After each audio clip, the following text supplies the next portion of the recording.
Hello दोस्तों। तो दोस्तों आज मैं लेकर आया हूँ एक बहुत इंपॉर्टेंट चैप्टर जिसमें मैं आप लोगों को भारत में राष्ट्रवाद क्लास 10th का, क्लास 12th का, महात्मा गांधी और राष्ट्रीय आंदोलन और इसी में क्लास 8th का 1857 से लेकर 1947 तक जो चैप्टर है आपका लास्ट, वो मैं कवर करने जा रहा हूँ। देखिए ये हर क्लास के लिए इंपॉर्टेंट है, तो मैं कह रहा हूँ कि आपको देखना ही पड़ेगा, क्योंकि इससे क्या होगा कि आप टाइमलाइन क्लियर हो जाएगी 1857 से लेकर 1947 के बीच में, ठीक है, जिससे आप कई क्वेश्चन के आंसर दे सकते हैं। फॉर एग्जाम्पल महात्मा गांधी के नेशनल मूवमेंट के, और इसके अलावा भारत में राष्ट्रवाद के, और इसके अलावा 1857 की क्रांति का प्रभाव और भारत को आजादी कैसे मिली, इस तरीके के कई क्वेश्चन के आंसर आप इस टाइमलाइन को याद करने के बाद दे सकते हैं। और इसके अलावा इस टाइमलाइन से एक मार्क्स के कई क्वेश्चन पूछे जाते हैं।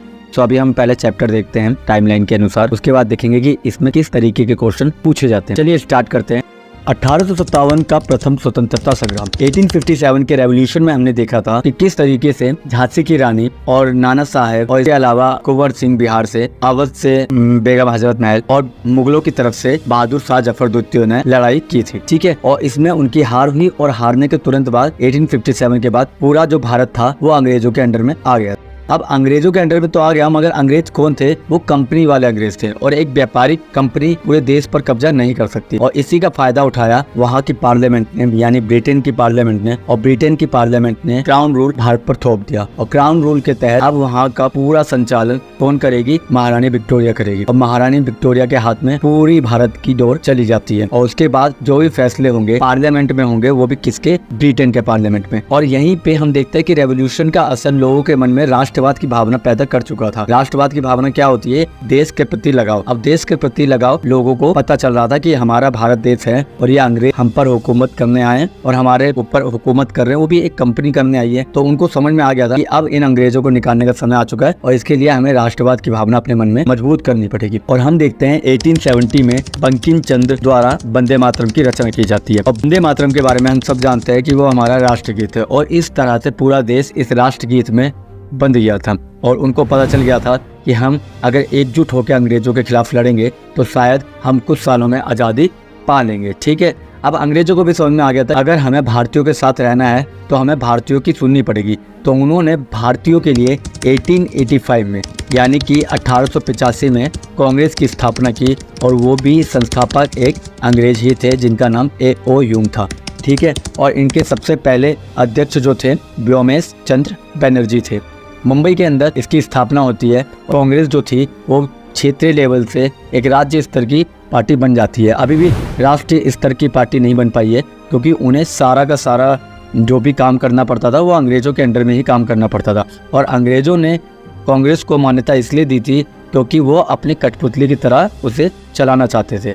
मगर कांग्रेस के अंदर धीरे धीरे हम देखते हैं कि एक नई प्रवृत्ति की विचारधारा उत्पन्न होने लगती है। पहले जो कांग्रेस जाकर गुजारिश करती थी अंग्रेजों के सामने कि सर ऐसा होना चाहिए, सर वैसा होना चाहिए, मगर अब हम देखते हैं कि वहाँ पर एक ऐसा तबका भी खड़ा होता है जो बिल्कुल ही अपोजिट होता है इन नरम दल के, जिसे हम गरम दल का नाम देते हैं, ठीक है। 1890 से 1900 के बीच में नरम दल और गरम दल कांग्रेस के अंदर दो अलग अलग प्रवृत्ति के विचारधारा देखने को मिलते हैं। अब जो नरम दल थे वो तो अंग्रेजों की सुनते थे, मगर जो गरम दल थे वो अंग्रेजों के खिलाफ हमेशा रहते थे और कहते थे कि हम इनके समर्थन के बिना ही खुद को डेवलप करेंगे। अगर हम इनके समर्थन में आएंगे तो ये हम पर और ज़्यादा दिनों तक हुकूमत कर पाएंगे। और नरम दल समझाते थे कि भाई ऐसा नहीं होगा, अगर ऐसा करोगे तो हमें जो मिल भी रही है चीज़ें वो भी नहीं मिल पाएगी। 1900 के बाद हम देखते हैं कि जो राष्ट्रवाद की भावना थी वो प्रत्येक व्यक्ति में जागृत हो रही थी, और गरम दल और ज़्यादा एक्टिव हो गया था, क्योंकि उन्हें पता था कि अब जो भी काम करना है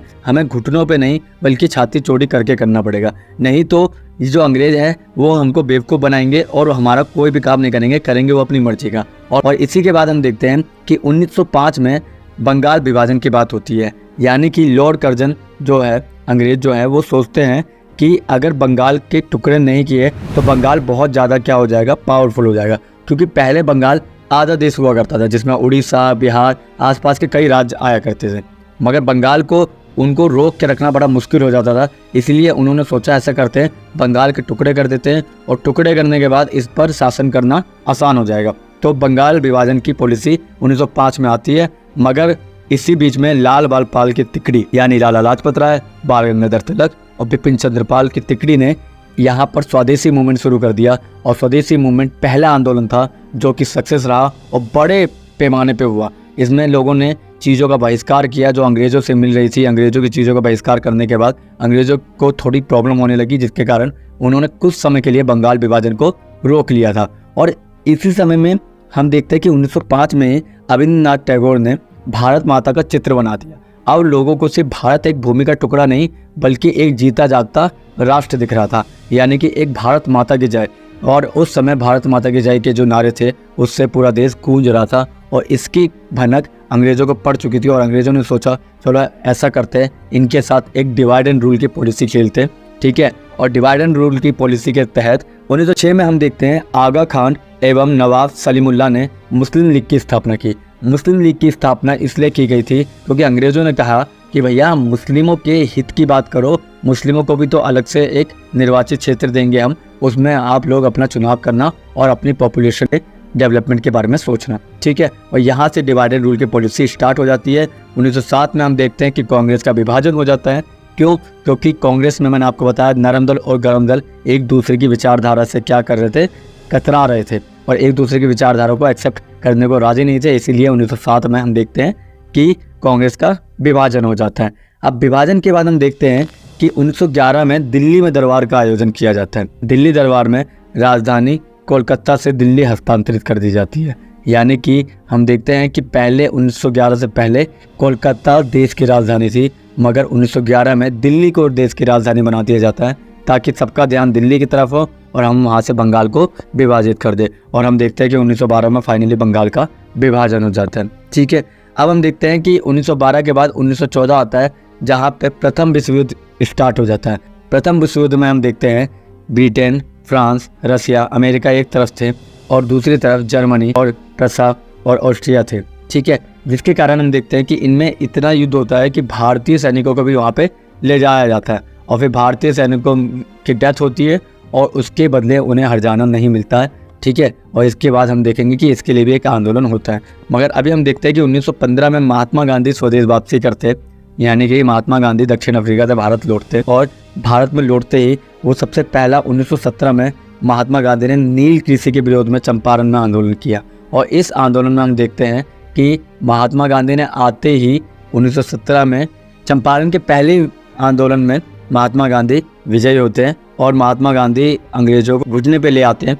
और अंग्रेजों के प्रति महात्मा गांधी के ऐसे रवैये को देखकर लोगों के अंदर एक आत्मविश्वास जाग जाता है और उस आत्मविश्वास के तहत अब महात्मा गांधी लोगों के पसंदीदा एक राजनेता बनने लगते हैं। 1917 में महात्मा गांधी ने गुजरात के खेड़ा जिले के किसानों के लिए सत्याग्रह किया, ठीक है। तो हम देखते हैं कि महात्मा गांधी ने चंपारण, फिर उसके बाद 1917 में खेड़ा, इस तरह से अपने आंदोलन की प्रवृत्ति को एक नया मुकाम दिया। 1918 में महात्मा गांधी ने गुजरात के अहमदाबाद में सूती कपड़ा मिल के कारीगरों के लिए सत्याग्रह शुरू किया।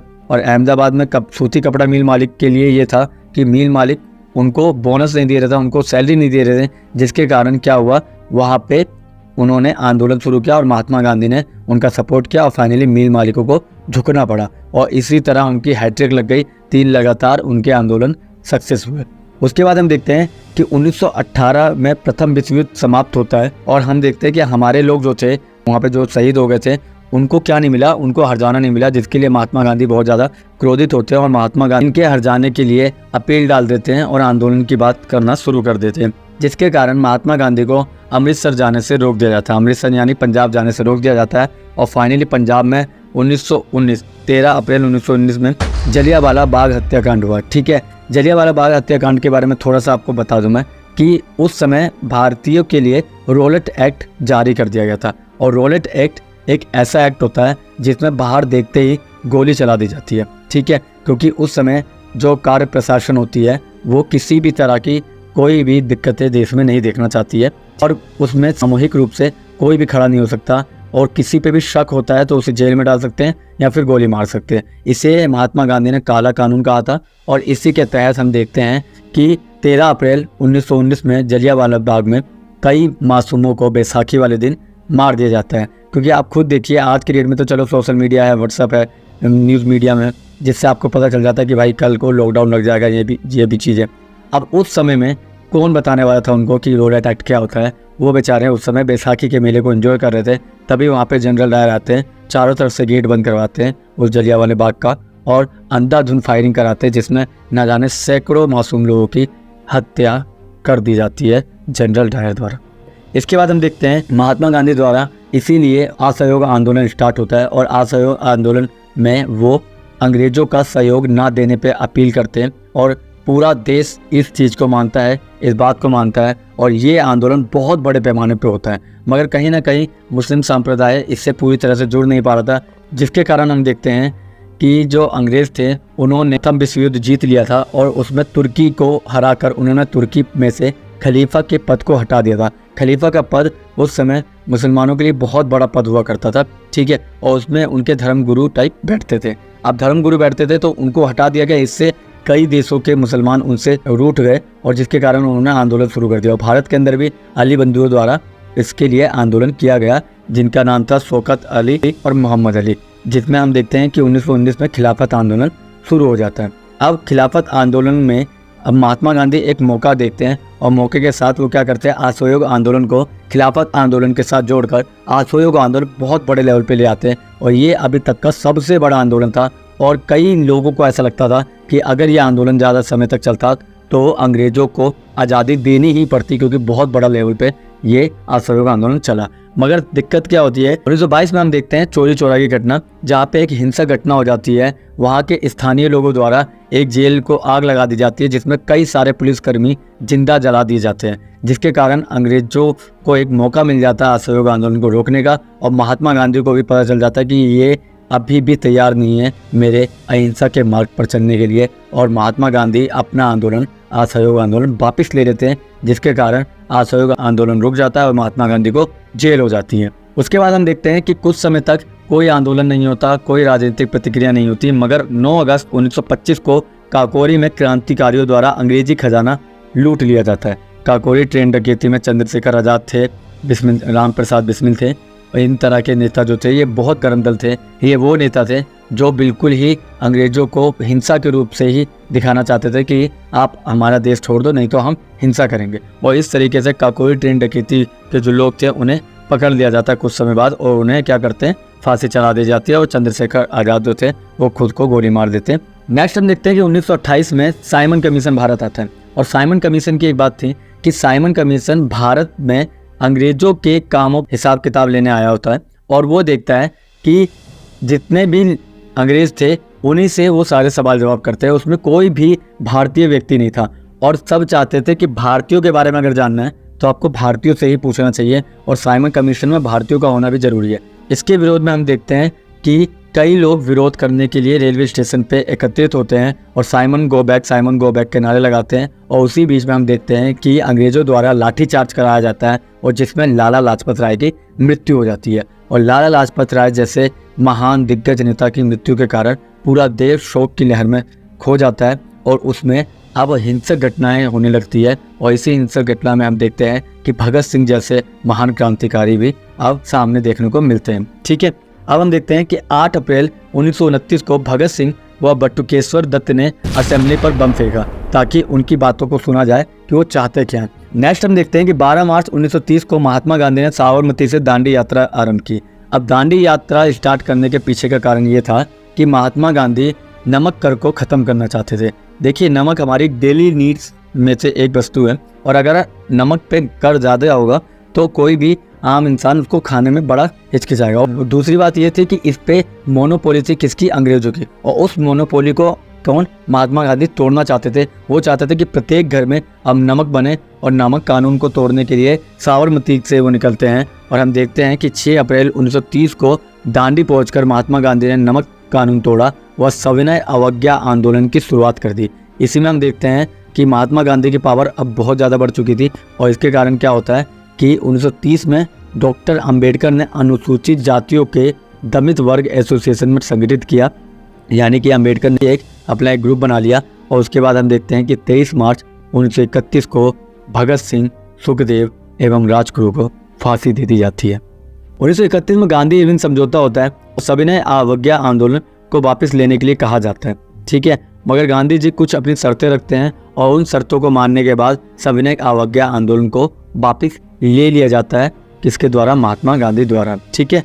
अब हम देखते हैं कि 1931 में महात्मा गांधी ने द्वितीय गोलमेज सम्मेलन में भाग लिया, परंतु उन्हें वहां अपेक्षित सफलता हाथ नहीं लगी। के पीछे का एक किस्सा बता देता हूँ कि ब्रिटेन वालों ने बोला बहुत आज़ादी करते हो ना, आप ऐसे करो, अब आप लोग ना आओ ब्रिटेन, वहाँ पे बात करते हैं।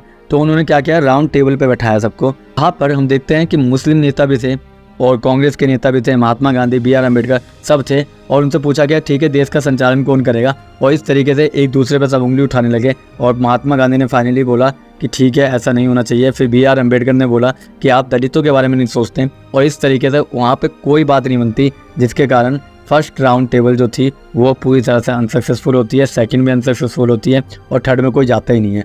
ठीक है, और अगर तीनों में कोई जाता है तो वो थे BR अम्बेडकर। और ये एक नंबर के सवाल में पूछ लेते हैं कि तीनों गोलमेज सम्मेलन में कौन से ऐसा नेता थे जो गए थे। ठीक है, तो कौन थे, BR अम्बेडकर, भीमराव अम्बेडकर। उसके बाद हम देखते हैं कि 1932 में महात्मा गांधी एवं अम्बेडकर के मध्य पुनः पैक्ट होता है। ठीक है, जो मैंने आपको बताया कि गोलमेज सम्मेलन में जो अम्बेडकर थे और महात्मा गांधी के बीच में जो अनबन हो गई थी वो पुनः पैक्ट में वापस 1932 में सुलझा दी जाती है।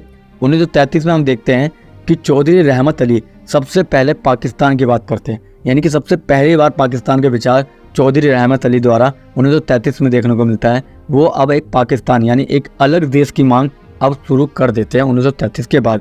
अब हम देखते हैं कि 1935 में भारत शासन अधिनियम पारित होता है, जहां पर वो कहते हैं कि प्रांतीय सरकार का गठन किया जाएगा, यानी कि आप डोमिनेंस स्टेट संभालो और हम सेंट्रल संभालेंगे। जैसे फॉर एग्जांपल आज मोदी जी हैं, ऐसे अंग्रेज रहना चाहते थे, और जैसे केजरीवाल है वैसे भारतीयों को रखना चाहते थे। मगर जवाहरलाल नेहरू और कई नेताओं ने कहा कि हमको चाहिए पूरी फ्रीडम, क्योंकि हम देखते हैं कि लाहौर 1929 में लाहौर में झंडा फहराने के बाद पूर्ण स्वराज की मांग उत्पन्न हो चुकी थी, जिसके लिए उन्होंने 1935 में डोमिनेंस स्टेट की बात की। और डोमिनेंस स्टेट में उन्होंने बोला कि आप डोमिनेंस स्टेट को संभालो, आप अपने संविधान संभालो, अपने कानून बनाओ, मगर हमारे जो है वो सेंट्रल लेवल पे रहेंगे।